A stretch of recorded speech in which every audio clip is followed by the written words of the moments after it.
Hello and welcome to my presentation. The title of my presentation is Living Alone in Old Age: Narratives on the Life Experiences of Elderly in Delhi. So in the presentation, I'll give an introduction and review of literature, which will set the study context, methodology, theme analysis and discussion, recommendations for creating an elder-friendly society, conclusion and references. Introduction and review of literature. Population aging is a global phenomena, and due to the aging change compositions, demographic transitions, as well as the social transitions, these influence the experiences of elderly. In India, population aging is unique due to the inter-regional, interstate diversity and variations in age structure. The UN has projected an estimate of increase of older population from 117 million in 2015 to 193 million by 2030. And by 2050, 19% of the total population is going to be that of the elderly. By the end of the century, UN projects that there would be 34% of the elderly population. Now, population aging in India is happening with increasing rates of other social processes such as urbanization, modernization, migration, feminization of aging, and even challenges such as poverty, illiteracy, unemployment, which are emerging concerns. Now, the implications of the demographic as well as social transitions are the changes in family structures, familial system of care and support, and changes in living arrangements too. The increasing proportion of elderly and the changing living arrangements gives rise to the phenomena of living alone, which is a concern due to various challenges of old age, such as physical health. Now, these are the various media reports that highlight the elderly living alone in India and the need for caregiving. Now, living alone refers to one person household or people living in separate households, which is very common in the Western countries, but it is also picking up in the developing world. So worldwide, in developing countries, 1 in 10 elderly lives alone, and in the developed regions, 1 in 4 lives alone. In India, UNFPA conducted a study which highlighted that 1/5 of the elderly, they either live alone or only with the spouse. Now, in Indian context, living alone in old age has been articulated as a reflection of lack of public and family support and self-supporting mechanism. It reflects the material conditions, health conditions, support system in the form of family, communities, and societies, and even willingness or determination of living alone in old age. The core residential structure of the Indian family system is seeing a dramatic transformation. There is a shift from the joint family system to nuclear family and increase in individual dwelling. There are implications such as the role of children in caregiving for elderly parents has transformed, and even the role of elderly in family has transformed. Now, in Indian context, we need to understand that family has been traditionally seen as an institution for caregiving for the elderly. It has a socio-cultural relevance to it. Now, the transformation in the family system is considered one of the prominent reasons of elderly living alone today. Now, the preference of living alone is slightly higher in urban areas, and the prevalence of living alone in later stage of life has substantially grown among women. One of the reasons is feminization of aging, which means that there is an increase in the number of older women. And together with poverty, it leads to vulnerable living arrangements for the elderly women. And older widows are at a high risk of being abused. Elder abuse is at the rise in India.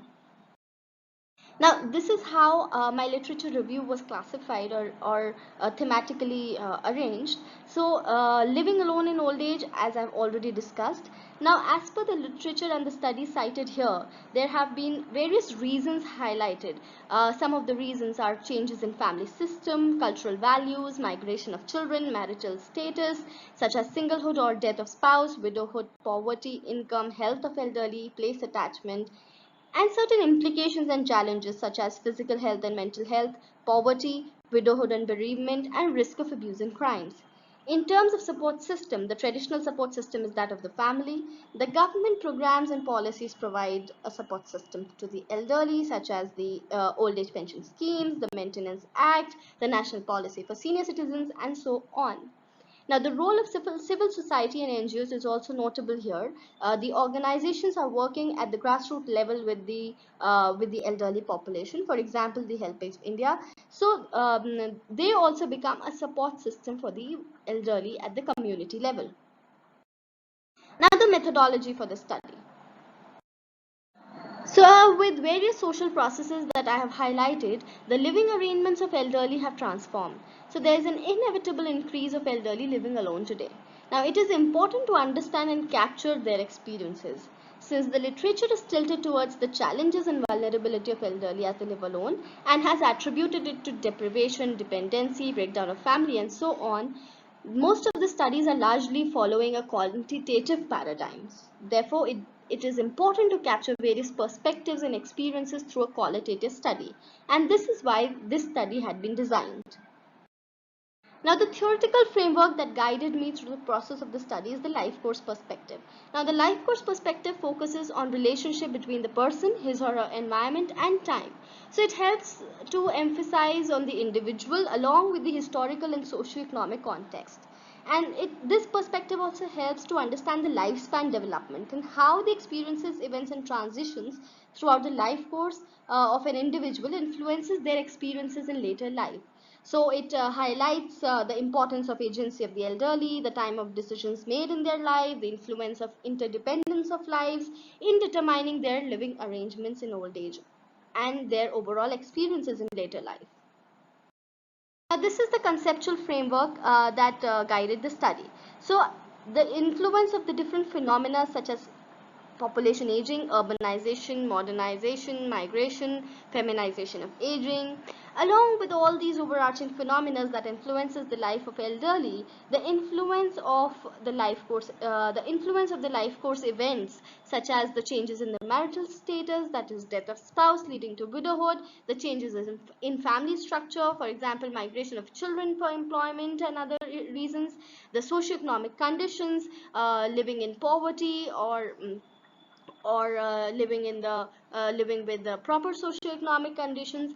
So these life course experiences also influences the elderly living alone, as well as the role of different institutions such as family, community, civil society organizations, and state. So family and state are two prime institutions that the elderly have discussed about, and all these factors together influences the experiences in old age, which comprises of the physical and mental health, economic well-being, social well-being, and safety and security of the elderly. What are the main definitions that have been used for the purpose of the study? So, elderly. Government of India adopted a national policy on older persons in 1999, and as per the policy, the senior citizens or elderly are a person above 60 years of age. And living alone for the purpose of the study refers to the living arrangement where the individual is living by his or her own self in a household. And life experiences are the recollection of different stages, events, and situations in the life of the elderly and their day-to-day experiences, which shapes their perceptions and feelings, particularly for the phenomena being studied. And here, their experiences of living alone in old age. Now the objectives and the research questions of the study. So the broad objective of the study is to describe and document the life experiences of elderly living alone in Delhi. There are four specific objectives: to explore the various reasons for living alone in old age, to understand the navigation of daily life by the elderly living alone, to explore the support system for the elderly as they live alone, and to study the perceptions of the elderly about living alone in old age. Now, the various research questions that the study aimed to answer are: what are the factors that influence the decision making of elderly as they live alone? And how does the elderly spend their time? And what are the experiences and key issues of the elderly? And what are the challenges that they face as they live alone? What are the sources of support of the elderly as they live alone? How does the elderly understand the context in which they live in? And how does they perceive the intergenerational bonds? And how all of it together influences their meaning making of living alone in old age? Now the research design. This study is a qualitative study because the qualitative study helps to is an interpretive research which lets the researcher involve in a sustained and intensive manner with the participants, and it helps to gather experiences and perspectives of people on a particular phenomena. For the purpose of the study, a narrative approach was used as lived and told by them through their own stories and context. As a researcher, an interpretivist constructivist position was adopted, wherein the subjectivity of the participants and their reality is given more importance than the absolute truth. Now the research setting. For the purpose of the study, Delhi was chosen as the area of study. Delhi provided a diverse population living in urban slums, community dwellings, developed localities, pocket of urban villages. And as far as Delhi is concerned, the National Bureau of Crime Records had highlighted in the recent past that Delhi has been considered unsafe and insecure place for the elderly. So keeping in mind the safety and security concerns of the elderly as well. And then my close acquaintance with the geography of the place, because I had been living in Delhi and I had studied there. So 7 years of experience of living in that particular area. And then the Delhi Police Senior Citizen Cell during the fieldwork of the study highlighted that there were 36,210 elderly living alone or with the spouse who were actually registered with them, and there are many who had not even been registered. Now the participants in the study. So for the purpose of the study, a participant-led purposive sampling was used. So it was not just my judgment as a researcher based on certain criteria, but the process of selection of participants was actually led by the elderly themselves. The inclusion criteria for the study was to involve both elderly men and women living alone in a household in Delhi, and those elderly who were living with a full-time paid attendant or tenant in the same tenant in the house or in the same building or living in the same building as that of their family were excluded. An effort was made to include elderly from different socioeconomic backgrounds, and 13 elderly living alone participated in the study, out of which 6 were men and 7 were women. Now, this chart shows the elderly from different socioeconomic backgrounds who were included in the study. So one can see as per the gender, education, occupation or income, family structure, and even the location of their household. All of these were considered while choosing and being inclusive towards socioeconomic context of the elderly. Now, the method, tools, and data analysis. So, in-depth interviews were conducted with the elderly. An interview guide was prepared. English and Hindi, both languages, as per the convenience of the participants, were used. The interviews were voice recorded. A thematic analysis was done, and manual coding was done. And as per the analysis, the emerging themes were highlighted by addressing each objective and the discussion around it. Research experiences. So reaching the elderly participants. So the medium of reaching the elderly participants were the different senior citizen councils, senior citizen associations, senior citizen clubs, followed by the elderly leading the process themselves.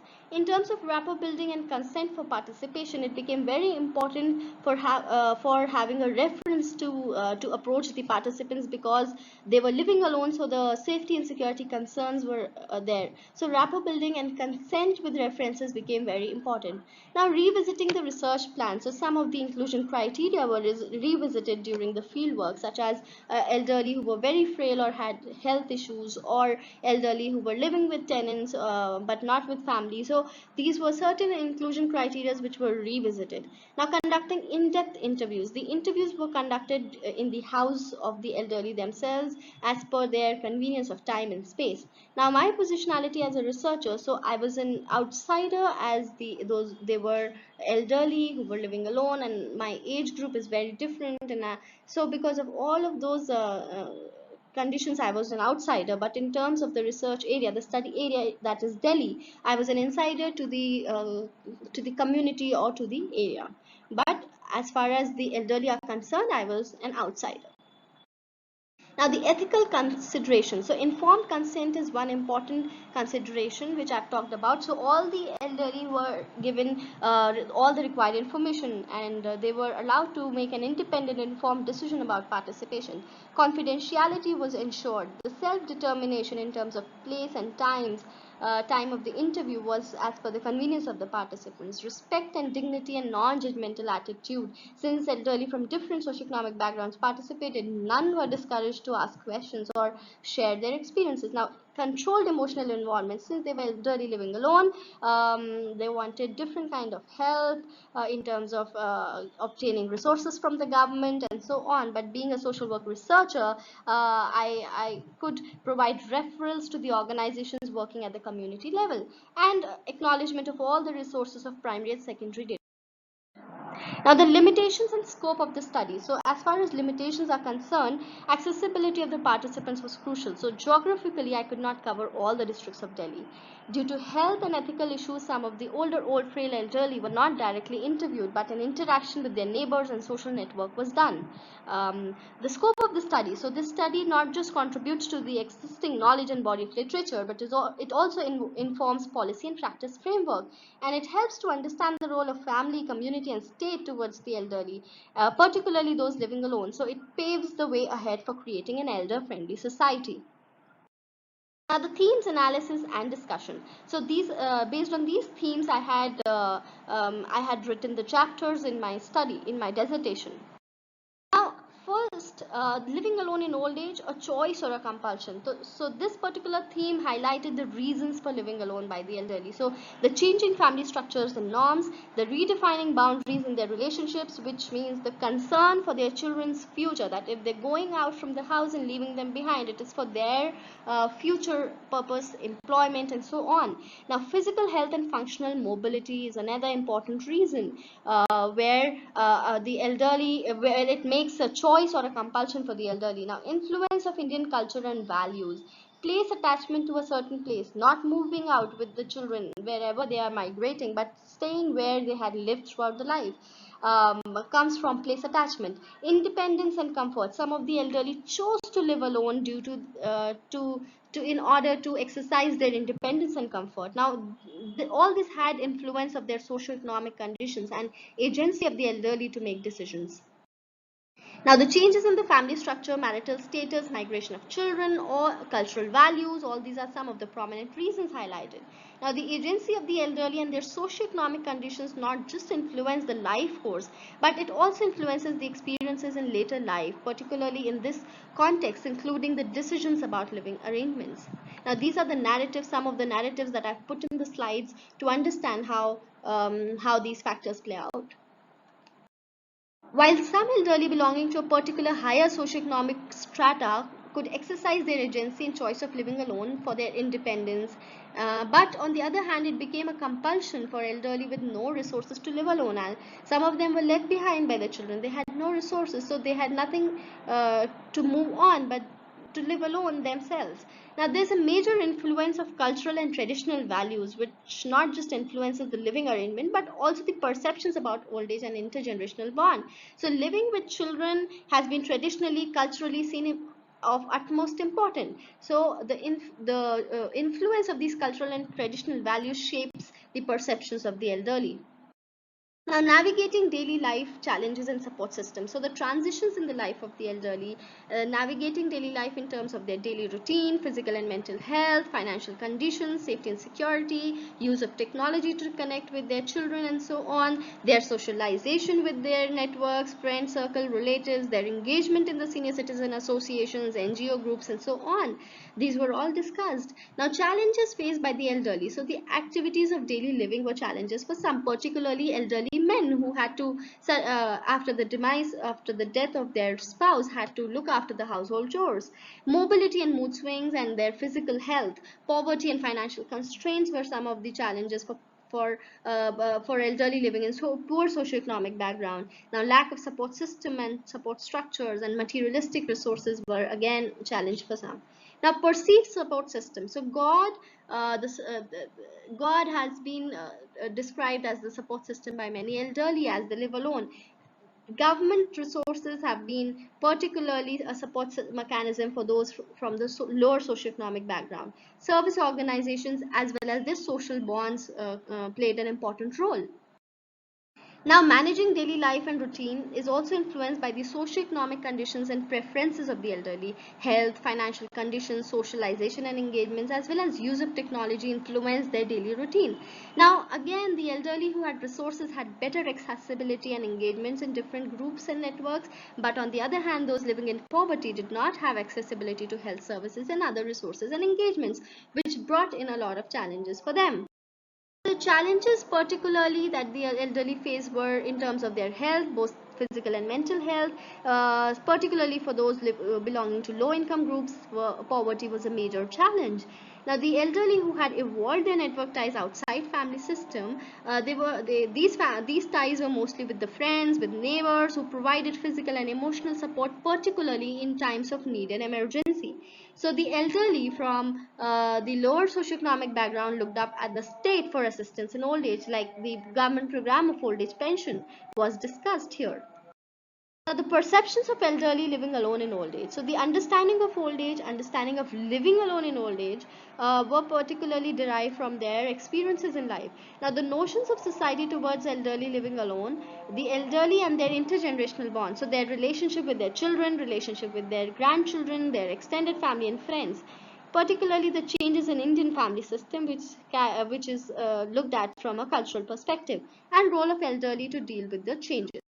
Some elderly they perceived aging and old age in a sense of accomplishment and motivation, and they termed it as young at heart. But for others, it was a fear, it was a sense of helplessness and matter of destiny, as they thought that this is the last stage of life and they are approaching death. But some of the older adults out of these had evolved a sense of identity in old age, and they did not view aging as a process of detachment and withdrawal. And here again, their financial independence and socio-economic status played a very important role. Some elderly they had accepted the changes in the family structure, keeping the cultural and social baggages aside, while others perceived the changes as breakdown of cultural values and familial bonds. So these two perceptions shaped their thought process and their experiences. Now, acceptance to the changes influenced their experiences and even their relationships with their children and their other social network. In terms of role of elderly in dealing with living alone, some of the elderly suggested that one needs to adapt to the changes and not interfere in the lives of the children.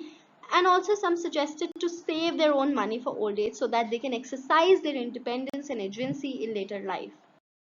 Now, certain recommendations for creating an elder-friendly society. So, in terms of role of government, role of voluntary organizations, role of community, and social work practitioners and researchers. So, the role of government is to bring in inclusive programs considering the heterogeneity among the older population. We have to see that there is a paradigm shift in policy, and we do not just rely upon family care system, but also collaborate with the different civil society organizations and so on, and reach out to the elderly. Now, the policy and programs should particularly be featuring the elderly who live alone, and we can there has to be an increase in initiatives like introduction of reading clubs in community and so on, so that the elderly living alone could be engaged. Now, role of voluntary organization is to support and strengthen the government programs and bridge the gap, and create awareness and engage the elderly at the community level. As far as the community is concerned, the resident welfare associations, the senior citizen associations or groups need to engage the elderly and bring in inclusive approach. And volunteerism among the elderly has also to be promoted. Even the youth should come forward and volunteer, and as a community we need to make sure that we help to strengthen the intergenerational bonds by creating awareness. As a social work practitioner and researchers, we need to highlight the concerns of the elderly, engage in more research in the field of aging, lead the community level and the civil society organization level initiatives, advocate for the rights of the elderly at the policy level as well. Last but not the least, the conclusion. So, through the narratives of the elderly, a pattern has been observed across different social groups. So, few elderly still want their family to take care of them, but on the other hand, there is also a paradigm shift where some of the older adults with economic security are making choices to live alone. So, we need to understand both the perspectives. and become inclusive. Now, there's also a need for effective support system for the elderly living alone, particularly those who are marginalized and vulnerable. And elderly should not be seen just as a responsibility of the family alone or the state alone. An inclusive approach considering the heterogeneity among the elderly population is needed. It is necessary that family, community, and state work together for building a society in which an elderly can feel safe, included, and healthy, thereby creating an elder-friendly society. And these are the references that I've used for the